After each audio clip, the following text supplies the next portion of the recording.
Pronto, finalmente. Boa noite a todos e não todas. Eu estava aqui sem conseguir entrar, estava com problemas aqui de conexão. Bom, hoje nós vamos continuar a nossa live com a nossa convidada Ana Laura Prates e vamos falar sobre Antígona.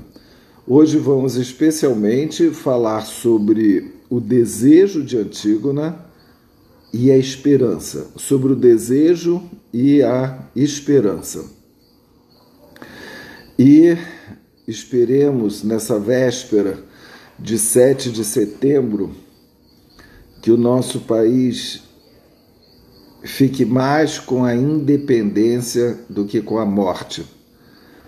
Essa morte que está desolando, está matando, assolando o nosso país, não só por causa da pandemia, mas por causa dessa despolítica, desse desgoverno. E parece que as pessoas... Existe uma espécie de euforia, pelo menos aqui no Rio de Janeiro, Zona Sul, de como se a pandemia tivesse acabado. E o verão se aproximando, dias maravilhosos, as praias cheias, os bares lotados e as mortes aumentando cada vez mais e o número de contaminações aumentando cada vez mais. Eu não sei se vocês estão acompanhando, mas a Europa já está dando sinal vermelho de novo em vários países, como a Espanha, a Itália. A própria Angela Merkel fez um pronunciamento hoje, entende? Lembrando as pessoas que a pandemia, longe de ter terminado, ela continua e que estão esperando um outubro bem pior. Mas temos, o tema de hoje é o desejo e a esperança. Nós tivemos muitos pedidos depois da live do domingo passado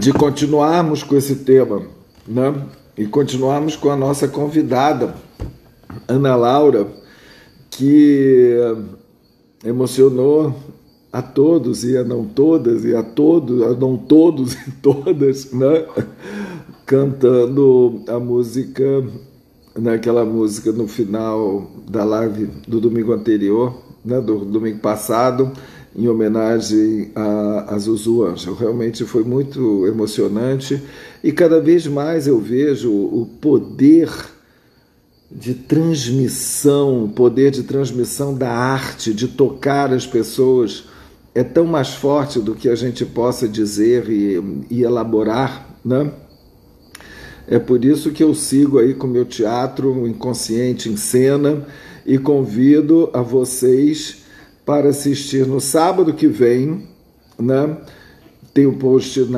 no meu Instagram, a peça Rio de Freud, que vamos passar de novo, o espetáculo que foi filmado na Cidade das Artes, e depois vamos ter um bate-papo com a plateia, comigo e a Bel Kutner. Bel Kutner vai vir, está super animada também com esse encontro. Todos os fãs dela estão também animados e estão seguindo. Então, encontro para quem ainda não viu, e quer participar do bate-papo, sábado que vem. Então, nós vamos fazer vamos passar a peça Rio de Freud online pelo Simpla. Os ingressos já estão à venda. Vocês dão uma olhada no meu post, de alguns posts atrás, acho que há 2 ou 3, que eu coloquei lá o link e tudo mais. E no domingo que vem, eu vou fazer no mesmo horário a minha live, mas eu fui convidado pelos amigos do Estados Gerais da Cultura, que é um grupo de artistas que estão, intelectuais, que estão fazendo um movimento chamado os Estados Gerais da Cultura, e tem um pouco à frente o Silvio Tendler, cineasta, e que me chamaram. Então, no domingo que vem, a minha live vai ser no YouTube, eu vou avisar vocês, vai ser exatamente nesse mesmo horário no YouTube, que se chama Arte versus Pulsão de Morte. Aliás, podia ser esse o tema, né, daqui também, né, porque nós vamos falar sobre o poder do ato artístico e do ato analítico, desse ato que dá a propriedade da beleza de Antígona. Bom, mas antes da gente começar, de eu chamar a Ana Laura, eu tive a grata surpresa de receber um poema feito logo depois da live do domingo passado pela minha querida amiga, psicanalista e poeta Vera Valadares. E ela fez um poema chamado Para as Antígonas, né? O nome do poema já tem esse endereçamento. Então, antes de convidar a Ana Laura, eu vou chamar aqui a Vera Valadares. Deixa eu ver se eu encontro aqui. Tinha que estar em solicitações. Não estou encontrando aqui, solicitações. Vera, não estou te encontrando, eu vou pôr aqui pesquisar. Vera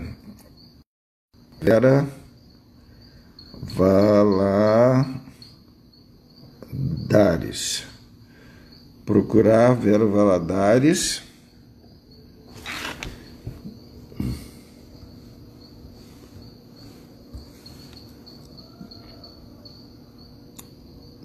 Estou procurando Vera Valadares para participar aqui da live, gente, não estou encontrando.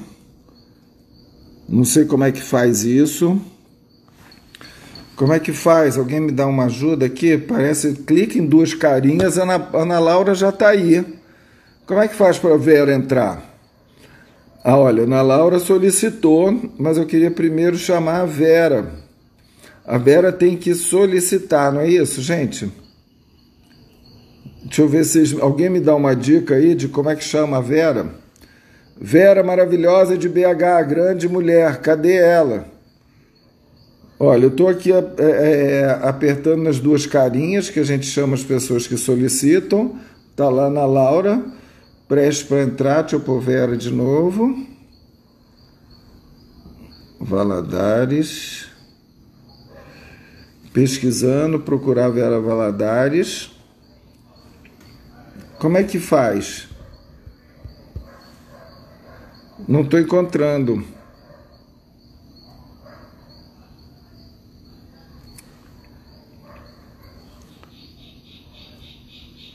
Vera, se você estiver me ouvindo, você tem que solicitar. Hein? Como é que faz? Olha, está dizendo, Vera, solicita. Vera tem que solicitar para eu te chamar.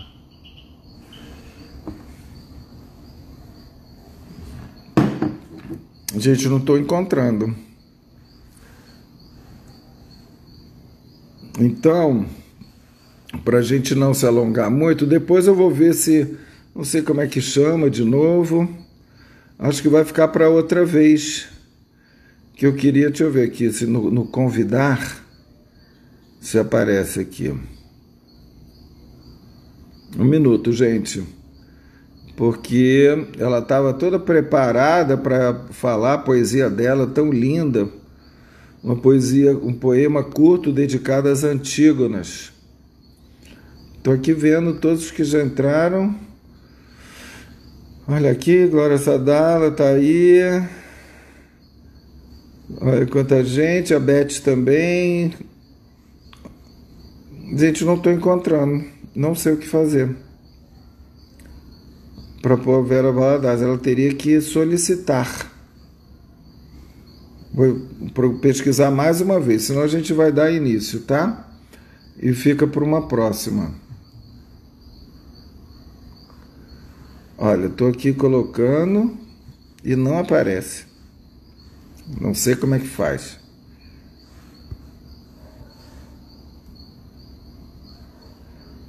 Não está aparecendo não, gente. Bom. Peraí, deixa eu fazer o seguinte. Vera, se você estiver me ouvindo, bota aí um comentário. Ela disse que entrou. Mas ela tem que vocês, hein, dá uma dica, gente, o que ela faz? Hein? Olha, parece que tem que sair e entrar. E solicita quando entra. Viu, Vera? Você sai e entra de novo.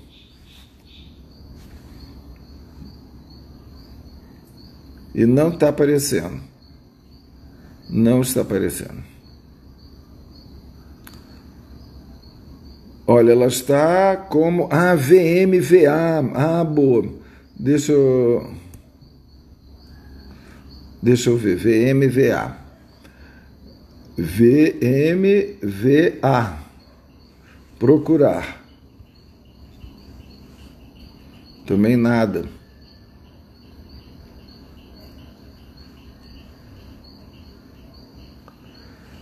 Pronto, procurar.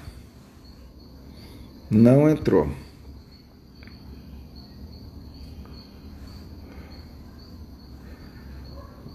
Não entrou. Deixa eu ver aqui. Olha, não achei. Vou ver mais uma vez. Olha aqui. Olha, já tem 420 pessoas. A V grande, MVA minúsculo. Então tá lá, vamos lá. Ah, tá. Vera, solicitei. Vamos lá. Calma, gente, não tá aparecendo. Ah, achei. Ufa, pronto. Vamos lá. Aguardando Vera. Já solicitei. Tá vindo, tá chegando. E chegou, mas eu não tô te vendo, só tô vendo o teto. É? Bom, a voz está aparecendo? Sim, mas parece que a sua conexão tá ruim. Não. Você está me ouvindo bem? Tá um pouco travando. Espera aí um pouco. Tenta pôr sei lá, em dados, se Para. Se a sua Wi-Fi estiver ruim. Não, minha Wi-Fi não estava ruim, não, só se ficou agora. Então inclina melhor Não sei se é uma questão de inclinar melhor o celular para você aparecer, porque aqui está vendo o teto. E se você tirar um pouco os comentários, não aparece, não? Deixa eu ver. Não, não porque é como se tivesse só da parte de cima da cabeça para cima. Gente, mas espera aí, eu vou andar aqui para ver se... Não tá aparecendo a imagem. Não sei. Realmente não sei. Eu-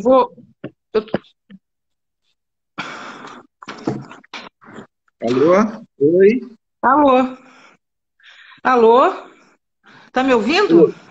Agora sim, mas estava travando. E parou de travar? Parou, acho que sim. Vamos lá, então vamos. Então Vera, vamos, até o olho. Escutar a poesia de olho fechado é ótimo. então vamos. Então tá. Bom, obrigada pelo convite. É bom estar aqui. Para as Antígonas. Descer aos infernos, ressurgir dos mortos. A tênue brecha opaca, Lúcifer tangendo o oco, quase nada. Ver nas trevas, nas névoas, desalinho. Ex nada, ex amo, ex morro, ex colho, ex barro. Entre valas, entre saias, entre pernas, entre tânatos, entretanto, urge Eros, luz e dia. É Ai, isso. que lindo! Que lindo! Muito obrigado, Vera. Urge Obrigada. Eros, luz e dia. É isso que nós estamos precisando. É isso. Obrigado, poeta. Obrigada Até pelo mais. convite. Até mais. Vou escutar a live agora feliz. Isso. Tchau, Obrigado. tchau.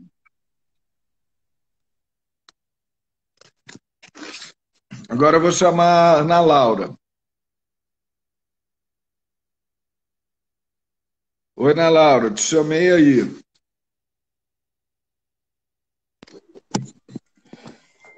Alô, Olá, tudo bem? tudo bem? É sempre um milagre, né? Gente, é uma aparição! É uma aparição. Pois é, estamos aqui Adoro! com Vera Valadares, de Belo Horizonte. Eu ouvi, eu Agora, conheço a Vera. Um beijo, Vera. Obrigada pelo poema lindo. lindo, né? Demais. Deixa eu ver Lindo, meu fiquei cabelinho aqui emocionado. como tá. Aliás, é impressionante como foi tão bonito, assim, tantos comentários que eu recebi das Antígonas, assim, pela força, somos todos Antígona, foi uma coisa, assim, muito legal, Maravilhoso. muito bacana, e hoje, então, nós vamos avançar mais, né, no nossa... Na Laura, eu tenho também uma longa pesquisa sobre o Antígona, né? A Ana Laura também, né? Que está fazendo agora, né? Uma pesquisa está descobrindo mil coisas interessantíssimas. E, Ana Laura, você viu que incrível que o Caetano falou ontem e que une os nossos dois temas. Eu fiquei até arrepiado com a coincidência, porque ele deu. Foi uma entrevista que eu vi que ele deu. Eu não entendi muito bem se ele. Parecia que era uma. Era É o um. Narciso, é por causa do lançamento do filme dele da prisão, né? Ah, pois é, exatamente. Narciso E em aí, não, férias. mas aparece ele falando sobre a exposição de Tarsila do Amaral em Nova York, Ah, tá. a Tarsila projetada em Times Square, que é o máximo, nunca ele podia sonhar que o tropicalismo levasse Tarsila do Amaral a ser projetada em Nova York, né? É um grande símbolo, né? Do tipo, Demais. o mundo se curva, né, diante do Brasil. Sim, claro, isso. E e ele falou uma coisa muito bonita, né? Ele está tipo fazendo uma revisão da questão da ideologia dele, falando assim, eu era muito liberaloide, olha, hoje parou, nós estamos num retrocesso horroroso, o paradigma desse retrocesso é a morte de Marielle, o assassinato, e aí ele vai falando, né, sobre né, a mudança dele, né, inclusive ideológica, né, sem concessões ao que está acontecendo hoje e tal. E aí ele termina, né, pelo menos essa parte que eu vi, de uma forma muito bacana. Ele falou assim: temos que temos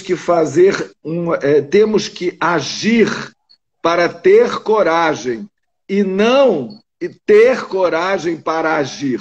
Exato. E isso é maravilhoso como junta com o nosso tema de hoje, né, Exatamente. que é o ato de Antígona, que é o ato de Antígona que eu mesmo... Não. Peraí, me enganei. Ele falou assim, nós temos que agir, desculpe, temos que agir para ter esperança e não ter esperança para agir. É Sim. isso, né? E o que eu queria, antes de passar a palavra para a Ana Laura, que vai falar mais sobre a questão da esperança, eu queria insistir sobre um termo que eu pesquei lá de Antígona, que Lacan fala de uma forma muito rápida no Seminário da Angústia, se não me engano, fazendo até um trocadilho bacana, que é o termo de ímeros. Ímeros é o nome que é exatamente o brilho do desejo. O brilho do desejo que o coro fala, que é Antígona, né? Deixa eu ver se eu encontro aqui a fala do coro. É assim, clara é a vitória de Ímeros, o desejo, o brilho do desejo no olho da jovem feita para a cama. Não é só feita para o amor, não, é o amor carnal.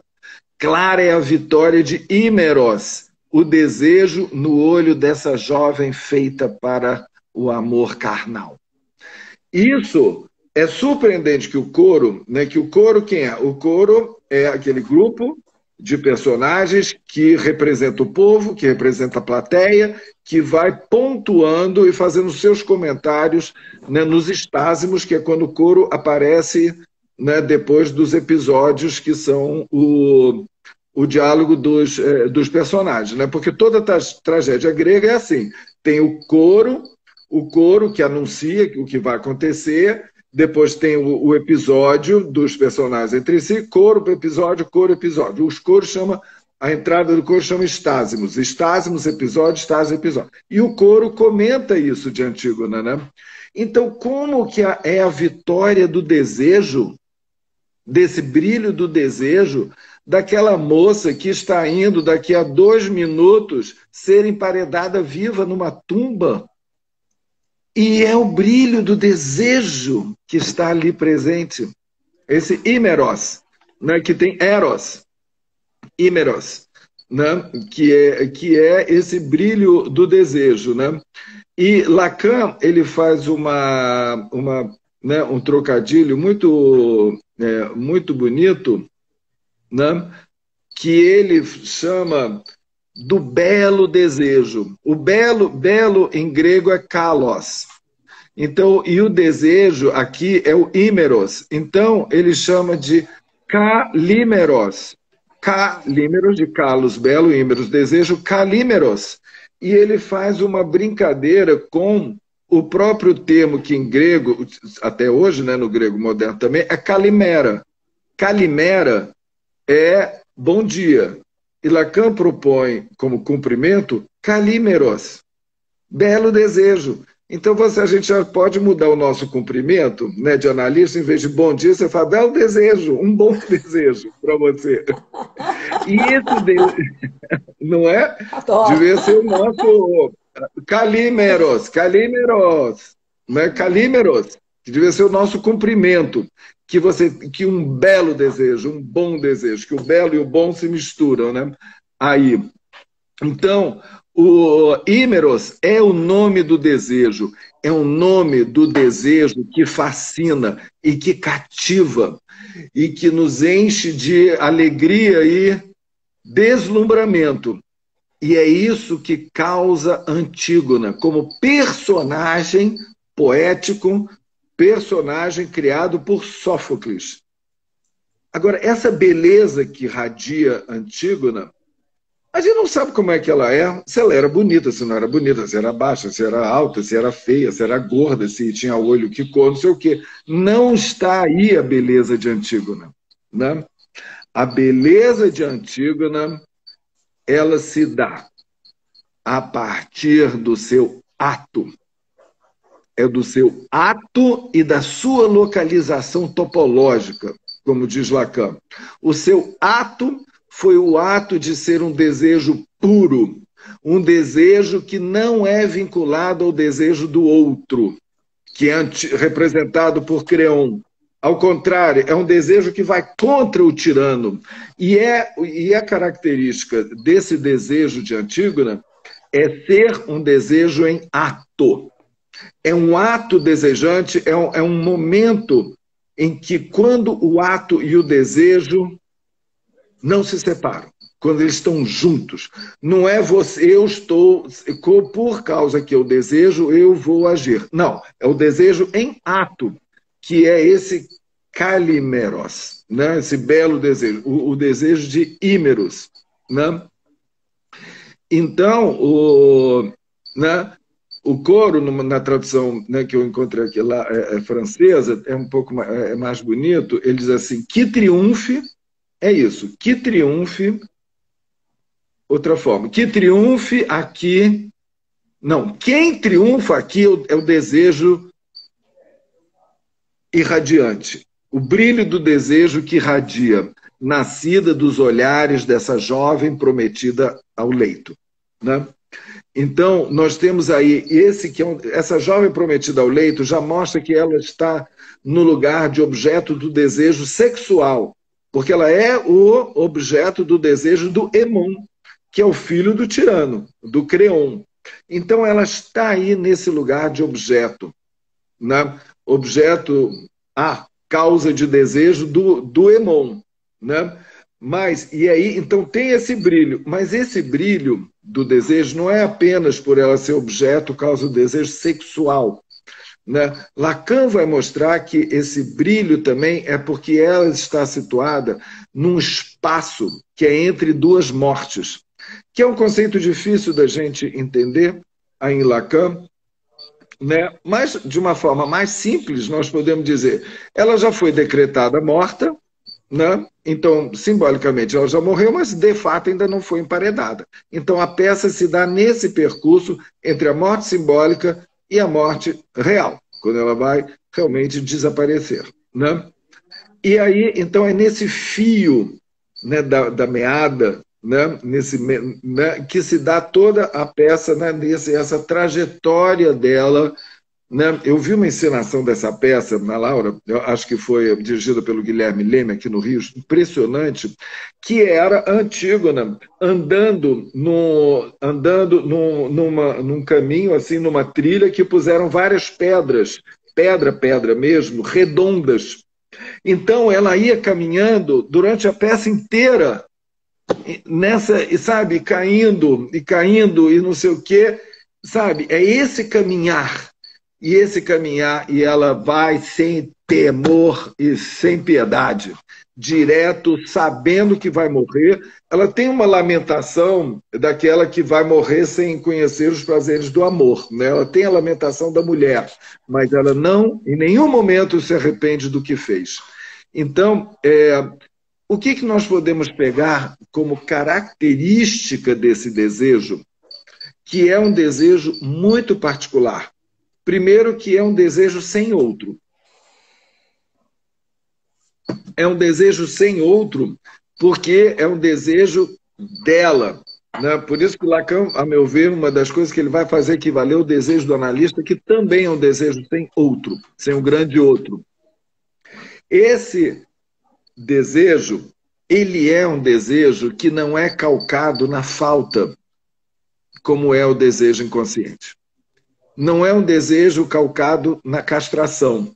Sabe, tipo, eu só desejo aquilo que me falta e nós somos movidos pelo desejo, o desejo inconsciente do qual fala Freud, né, que ele define ali, no final da interpretação dos sonhos, o desejo inconsciente, né, que ele é infantil, que ele é datado da infância, digamos assim, ele é sexual, ele é insatisfeito por natureza, porque ele é vinculado à falta.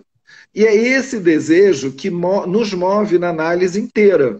É o desejo sexual também, né? Que é sustentado pela castração, né?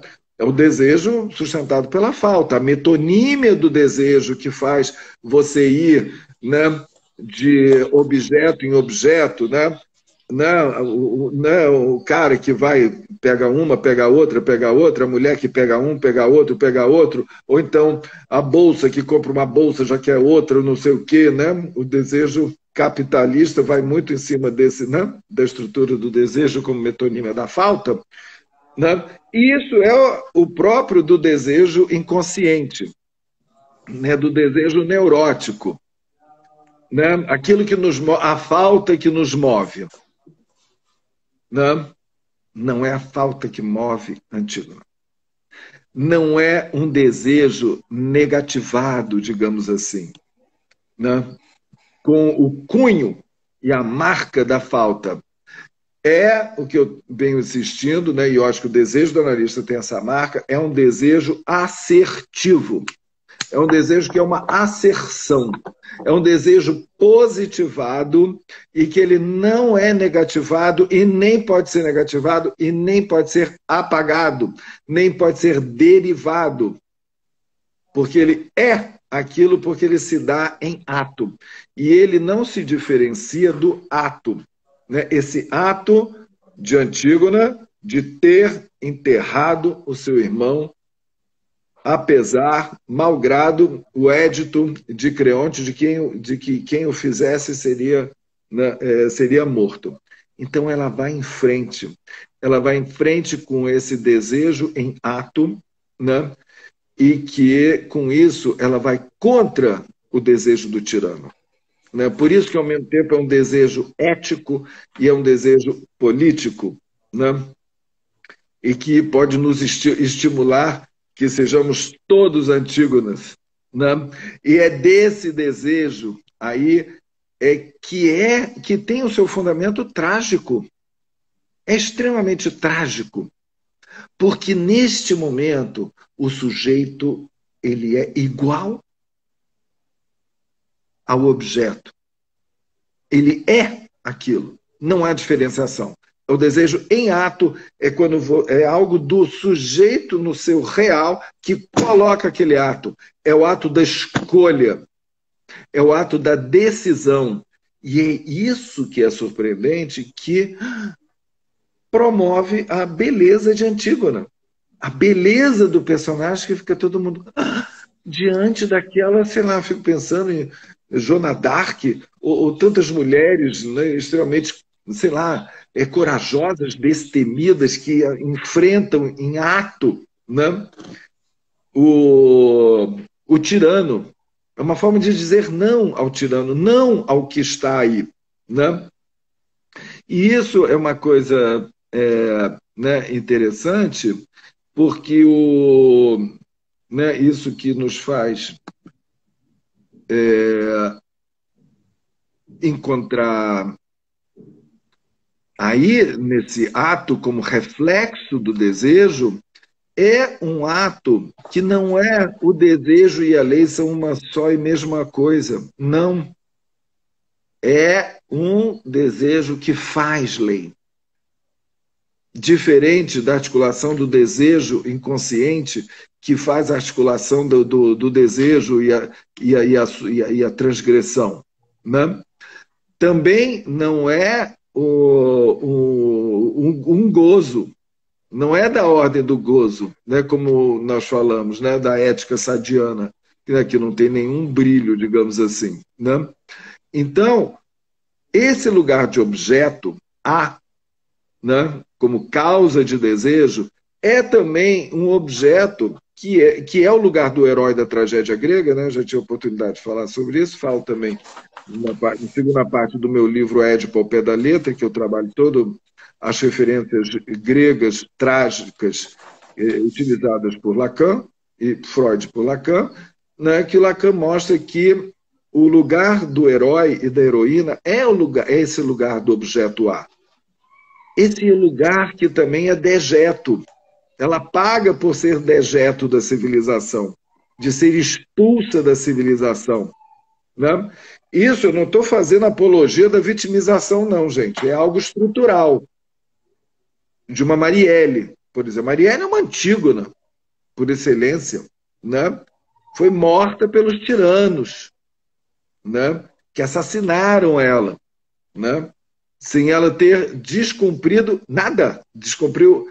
O único erro trágico dela é ter sido mulher, negra, bissexual e ter cutucado lá as milícias no Rio de Janeiro. Né? Esse foi o erro dela, né? Que pagou caro por isso. Ela é uma heroína que diz não ao tirano. Né? E, bom, em alguns textos, né, que eu tenho feito a articulação desse desejo de Antígona ao desejo do analista, que é um desejo que emerge no final da análise como um desejo em ato, e que é o que sustenta o ato do analista, e é o que sustenta o ato artístico. Quando o artista, no seu ato, ele se torna obra de arte, como diz Nietzsche. Assim como o analista, no seu lugar de semblante de objeto A, em ato, é o que vai, digamos, promover a análise. E não é à toa que Lacan foi procurar, na Antígona, na tragédia, um modelo homológico para o analista, né, em seu ato. Né? Bom, então já estou falando demais, nem vai dar para Ana Laura, meu Deus do céu. Ana Laura, fala aí sobre a esperança. Passando a palavra logo para Ana Laura. Vamos lá. Oi, tá dando para ouvir bem? Perfeito. Ah, então tá bom. Bom, mais uma vez, obrigada pelo convite, uma delícia estar aqui de novo com vocês. Eu adorei todos os comentários da vez passada, foram realmente muito interessantes, assim, acho que teve um efeito, né, afetivo muito importante para todos nós nesse momento, assim, tão difícil. Eu queria dizer, Antônio, que eu acho que não é qualquer coisa você ter trocado ali, né, quando você estava falando da entrevista do Caetano, ter trocado a esperança pela coragem. É Foi, interessante porque foi eu totalmente lembrei. adequado. Ah, não, mas você sabe que eu lembrei de um sonho que eu tive no final da minha análise, que foi assim, o meu sonho de passe, que eu levei para o passe, inclusive, que era assim, olha que interessante. Eu tinha que fazer uma apresentação, né? A apresentação era sobre a relação de objeto, sobre o seminário A Relação de Objeto. E eu esquecia minhas anotações, o texto que eu tinha que apresentar, eu esquecia. E aí eu ficava um pouco naquela situação, imagina você tá ali, chegou a hora de você apresentar, você não encontra os textos, né? E me veio aquela. Aí eu falei, mas eu não preciso desses textos, porque eu posso improvisar. Afinal, eu já sei esse seminário de cor. E aí eu achei muito interessante, porque o saber de cor, que é uma expressão que tem em algumas línguas, né? Por exemplo, no espanhol, uma vez eu fui apresentar esse trabalho na Argentina, não tinha. Em espanhol é de memória. Ter Da memória. cabeça para o coração tem um pequeno deslocamento. Justamente eu não sabia de coração, eu sabia de cor, by heart, né? Em inglês também tem, né? E de coração, enfim, aí tinha tudo a ver com a minha análise, a questão do coração, enfim, né? Mas essa coisa corporal, né? É, e aí, quando eu fui fazer o passe, trabalhando esse sonho e tal, eu cheguei na questão da coragem, né? Que coragem é agir com o coração, né? Então, esse improvisar sobre o que se sabe de cor é você saber fazer, é o tal do savoir-faire que o Lacan fala, é o se virar, é o agir, né? Então, coragem é agir com o coração, né? Que Então, eu ótimo. achei lindo isso, né? Essa coisa do você passar da ordem do que você sabe, né? Para a ação, né? Que é uma mudança da relação com o corpo, né? Enfim, eu lembrei disso, aqui um pequeno testemunho do passe aqui, de 1 minuto e meio, mas porque eu acho que tem tudo a ver com essa questão do final de análise, né? Com esse ato que você falou, que ele é sincrônico. Isso eu faço questão de destacar porque é exatamente por aí que eu quero falar um pouco, a questão da sincronia. Lacan diz isso no seu comentário a respeito de Antígona, que Creonte é a figura da diacronia, é a figura do tempo cronológico. Em várias passagens da peça, a gente escuta o coro falando: quando o sol se puser, você vai se haver com a sua teimosia, digamos assim, o fato dele não ouvir o que Tiresias está falando, o que o filho está falando, enfim. Então tem várias passagens na peça que apontam para se passar do tempo, e Creonte é aquele que espera o tempo passar, né? Ele é a figura da diacronia, dessa linearidade. Isso vai ser muito importante para a gente entender essa questão da esperança. E a Antígona, ao contrário, ela é a figura da sincronia, ela é justamente essa figura do que você falou, do desejo em ato. E eu queria contar um pouco para vocês como é que eu cheguei nessa questão da esperança, que é algo que foi a grande descoberta que eu fiz aqui nessa pesquisa desse ano, porque eu fiquei muito intrigada com essa questão do sem compaixão e sem temor, né? E fui atrás dessa questão, eu falei, mas por que será que, enfim, né, a gente sabe que desde Aristóteles, né, a gente já falou isso no nosso último encontro, que a tragédia tem essa função catártica de justamente despertar essas paixões, né? Mas justamente Antígona não é movida nem por temor, nem por piedade ou compaixão, e ela é movida pelo amor, mas não o amor cristão, não pela caridade, né? E aí eu fiquei pensando um pouco nessa questão de como o cristianismo lidou com essas paixões gregas, que são a piedade ou a compaixão e o temor, e lembrei das três virtudes teologais que são justamente a fé, a esperança e a caridade.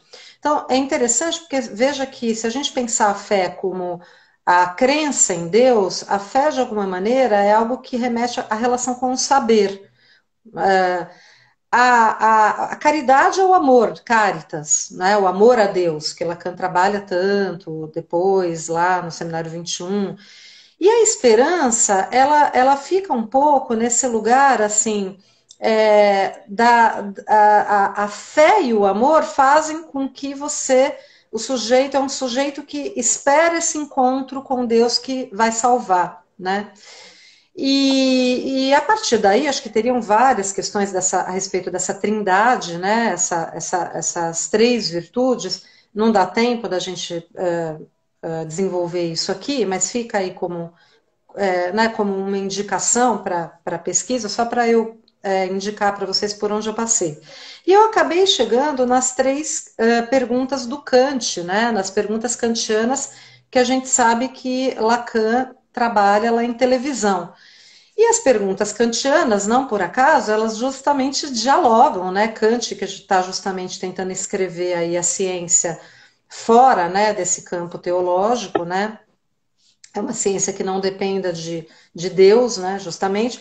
Ele retoma, de alguma maneira, isso, né, pela via das três questões filosóficas, que são justamente o que podemos saber, né?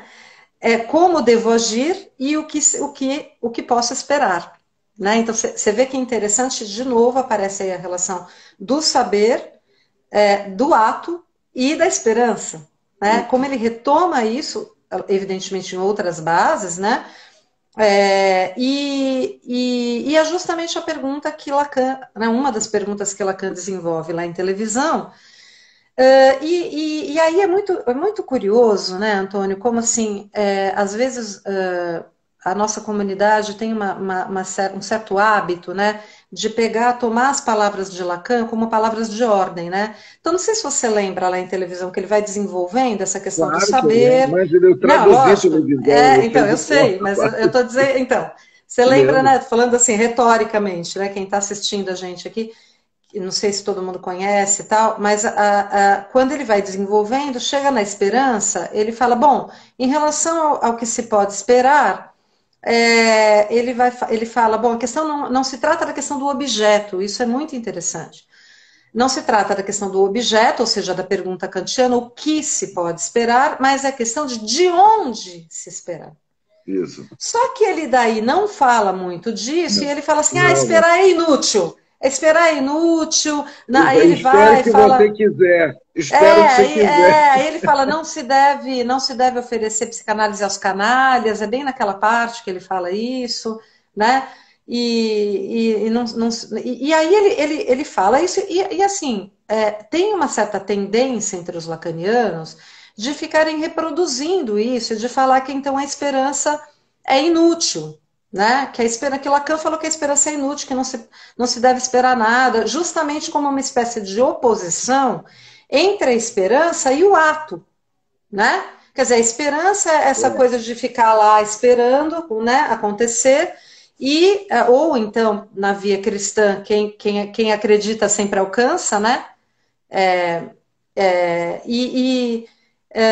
Ou seja, a fé, né? A fé, ela é suficiente para você alcançar o amor a Deus. É a via, é o caminho, né? Então você tem que ter esperança, porque se você tem fé, você vai esperar Deus te salvar, né? Evidentemente que em Kant não é assim, né? Ele está justamente rompendo com esse paradigma, mas eu acho que essa dica que o Lacan dá da questão do deslocar, a questão do objeto, para o topos, para a topologia, para a questão do lugar, desde onde esperar, é uma questão muito importante da gente entender e desenvolver, embora ele mesmo não desenvolva, o que é que ele está falando aí. Por que eu falo isso? Porque se a gente for pegar a questão do medo, e aí eu voltei para o seminário 10, que é o seminário da angústia, o que acontece? Lá no seminário 10, o Lacan ele vai fazer uma inversão muito impressionante, né? Porque a gente tinha aprendido com Freud a vida inteira, e o Lacan repetia isso, inclusive no seminário 4, a relação de objeto, né? Que a angústia era sem objeto, porque a angústia tinha a ver com a castração, então a angústia tinha a ver com a falta. Lá no Seminário 10, ele faz aquela inversão incrível, quando ele traz a questão do objeto A, e ele vai dizer, angústia não é sem objeto, né? A angústia, ao contrário, é a presentificação do objeto, ou seja, tem uma positividade, né, desse condensador de gozo que provoca a angústia enquanto um afeto mediano entre gozo e desejo. Daí toda a proposta dele de extrair da angústia a sua certeza, o afeto que não engana, tudo aquilo que a gente já sabe. Mas o que não é muito comentado é que, junto com essa inversão em relação à angústia, tem um capítulo lá do Seminário 10, uma aula, né? Aliás, ele retoma isso, ele fala em uma aula, depois ele retoma numa outra, onde ele pega os contos de terror. E nessa aula ele vai falar justamente do medo, e aí ele vai dizer assim, ao contrário do que se pensa, a angústia tem objeto e o medo é que não tem objeto. A gente tem medo daquilo que a gente não sabe, a gente tem medo do desconhecido. Ele fala, os piores contos de terror, e os filmes de terror também trabalham muito com isso, não é o filme que tem o Fred Krueger lá, né? É o filme que tem uma coisa esquisita, os contos que tem um negócio que não aparece, que você não sabe o que é. Tem, né, tipo... Bird Box, por exemplo, né? O tempo inteiro tem uma coisa esquisita ali, né? Que você sabe que está acontecendo algum negócio, mas que você não sabe direito o que, que é. E é justamente essa figura, né, do medo aí, enquanto algo indefinido, que me fez lembrar, né? E aí eu fui pesquisar e encontrei, inclusive, textos muito interessantes sobre isso. Sobre a posição do Spinoza, né? Que eu acho que é a posição que o Lacan está trazendo aí. Porque para o Spinoza, esses dois afetos, o medo e a esperança, eles são quase como se fossem assim, dois lados da mesma moeda, né? Ou melhor dizendo, eles têm o mesmo paradigma, né? Cronológico, digamos assim, no tempo, né? Ou seja, ambos têm a ver com a expectativa, ambos têm a ver com o futuro, ambos têm a ver com a espera, só que o medo é uma expectativa de que algo horrível vai acontecer, então ele programa, como diz muito bem o Lacan no Seminário 10, a inibição. Ele diz, é todo o contrário do que acontece na natureza, né? Na natureza, a adrenalina, né, os animais, quando estão diante do perigo, eles dão no pé, eles fogem, né? E o homem, diante disso que não se sabe o que é, porque justamente não é um objeto, né? Não é ali a gazela fugindo do leão, né? É justamente uma coisa sem objeto. O que que isso programa no humano? Uma paralisia. Então, o medo, ele programa a inibição. Então, você vê como tem a ver com a questão do ato, né? E a O medo programa... Então, e a esperança, ela é um pouco mais, vamos dizer assim, promissora, no sentido de que quando você espera uma coisa boa, o afeto, vamos dizer assim, que isso programa, é um afeto positivo, né? Você fica numa espécie de alegria, né? Porque você e você fica motivado, então, de alguma maneira, ele impulsiona uma certa ação, mas é uma ação vamos dizer assim, que a qualquer momento ela pode oscilar para o outro lado, ela pode oscilar para o medo. Ou seja, não é da ordem de um ato, né? Ela é uma coisa numa ordem, como se fosse assim, numa diacronia mesmo. Quer dizer, você pode andar um pouquinho mais rápido. Que eu estou com medo de acabar o tempo, faltam 8 minutos. Bom, mas é porque tem que fazer esse desenvolvimento, senão não faz sentido. Claro. Eu vou chegar lá. Né? Então, nessa diacronia, né, se você, vamos dizer assim, você pode andar mais rápido, você pode andar mais devagar, ou você pode até parar, mas você está numa mesma linha, né?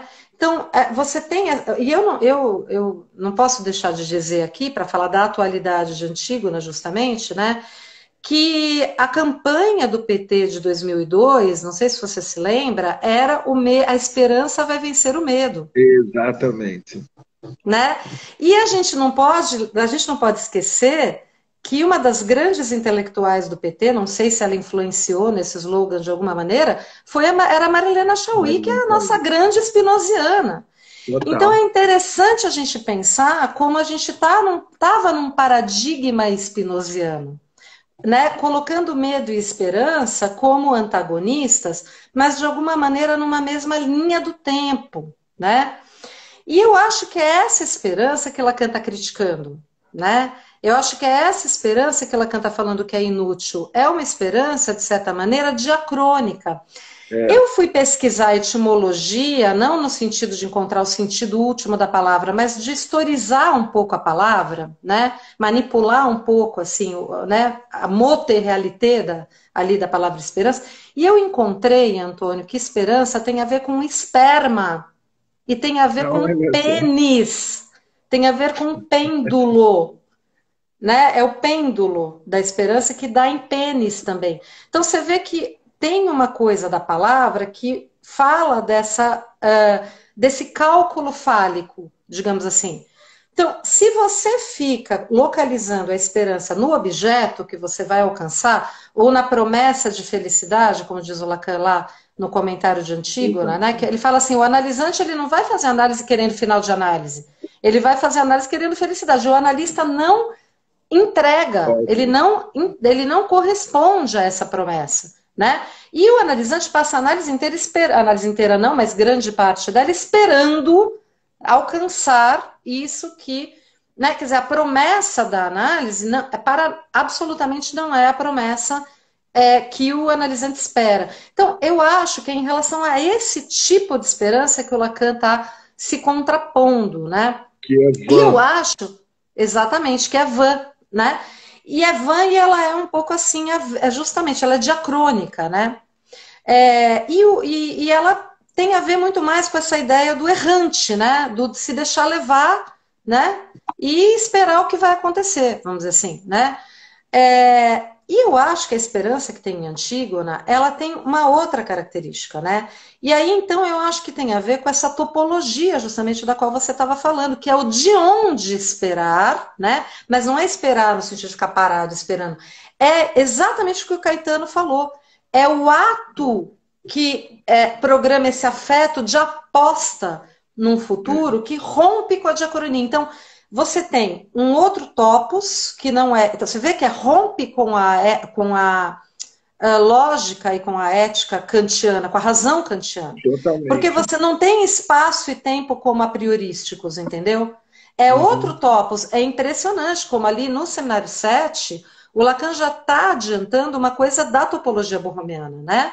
Que é É. essa coisa de um outro espaço, que é o espaço do ser falante, um outro tempo, que é o tempo lógico. Então você tem o espaço, né, de onde se espera que ele é sincrônico, é um espaço, né, que ele vai ser construído com o ato. Ele não está dado a priori, né? É o espaço que vai ser criado com o corte que o ato É um opera. ato que é É corte, um né? ato que é corte. E aí, a partir daí, eu estou super falando rápido aqui por causa da hora, eu cheguei em autores incríveis que trabalham a esperança nesse outro paradigma, que são autores marxianos, né, que falaram sobre isso no pós-guerra, ou seja, tinha tudo a ver com o momento que a gente está vivendo também, e que eles justamente revisitam a questão da esperança a partir da dialética, a partir do Marx e tal, para falar da aposta do futuro, né?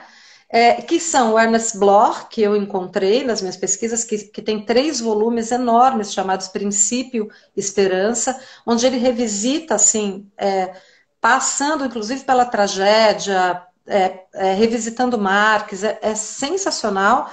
E depois eu vi que a Rita von Hunt, né, que é o Guilherme Terreri, estava falando sobre um outro autor, que esse eu não conhecia, que chama Raymond Williams, né, que também é um cara, né, só que o Raymond é inglês, o Ernest Bloch é alemão, que também revisita a questão da esperança pela via do ato, Vamos né? concluindo, Ana Laura, porque eu Então, estou com medo da gente ser cortado pelo corte exatamente. do Então, tempo. e aí é isso. Então, o ponto onde eu estou agora é justamente esse de sustentar que existe uma esperança lacaniana. Isso. Né? E, ou Existe seja, uma esperança e, lacaniana que é e que dada a gente não pela pode figura do ficar antigo. esperando tem que ser ao contrário, como você mesmo mandou no seu coisa, não tem que fazer acontecer. Exatamente. Quem sabe faz a hora, não espera acontecer, que é a música do Vandré, que fala exatamente disso, né? Então, eu não sei se vocês lembram, né, que tem uma canção linda que a Gal Costa canta, que é a letra do Antônio Cícero, e que ela fala, não sou mais tola, não mais me queixo, não tenho medo nem esperança. Nada do que fiz, por mais feliz, está à altura do que há por fazer. Você vê que aí o Antônio Cícero, que é filósofo, está usando a esperança spinoziana, né? Não tenho medo nem esperança, né? E a esperança avessa ao ato, nada do que fiz, por mais feliz, está à altura do que há por fazer. O Geraldo Vandré, ele fala dessa outra esperança, da esperança da Antígona. Quem sabe faz a hora, não espera acontecer. Então, é o fazer a hora. A Antígona faz a hora. Faz a hora, né? Exatamente. E então, isso nos enche de esperança. Por isso que teve tanta gente que falou, Antígona, somos todos antigos.